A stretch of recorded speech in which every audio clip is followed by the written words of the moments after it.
નમસ્કાર વિદ્યાર્થી મિત્રો, સ્વાગત છે નવા વિડીયોમાં। જ્ઞાન સહાયકની ભરતી આવી, પણ શું એ કાયમી છે? ફોર્મ ભરતા પહેલાં એકવાર જરૂરથી વિડીયો જોજો, નકે મિત્રો તમારે પસ્તાવાનો વારો પણ આવી શકે છે। તમારું આટલું મેરિટ છે તો તમારે જ્ઞાન સહાયકમાં ફોર્મ ભરવાની જરૂર નથી। જ્ઞાન સહાયક કે પછી કાયમી એકવાર છે, અંત સુધી માહિતી જરૂરથી મેળવો અને પછી જ મિત્રો ઉમેદવારો ફોર્મ ભરજો। મિત્રો મહત્વની અપડેટ શું છે એના પર પ્રોપર વાત કરવાના છીએ।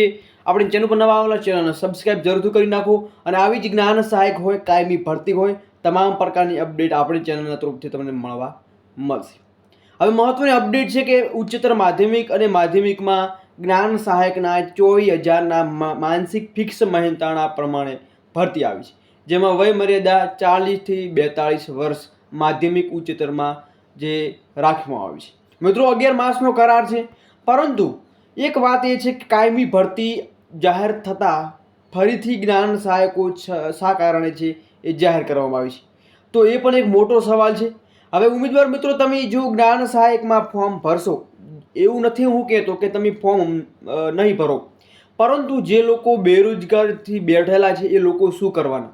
પરંતુ જો મિત્રો તમારા ઓછા માર્ક્સ થાય છે ને આપણને એવું છે કે કાયમી ભરતીમાં આપણો સમાવેશ નહીં થાય, તો ઉમેદવારો જરૂરથી તમે તમારા ઘરને ચલાવવા માટે જે 24,000 માનસિક મહેનતાણાનું જે આ 11 માસનો કરાર છે મિત્રો ભરી દેજો, કેમ કે બેરોજગારીથી ઘણા યુવાનો પરેશાન છે। તો ચોક્કસ કે તમે જેમના માર્ક્સ ઓછા છે ને આપણને એવું લાગી રહ્યું છે કે આપણે મેરિટમાં નહીં આવીએ, એ ચોક્કસ ભરે।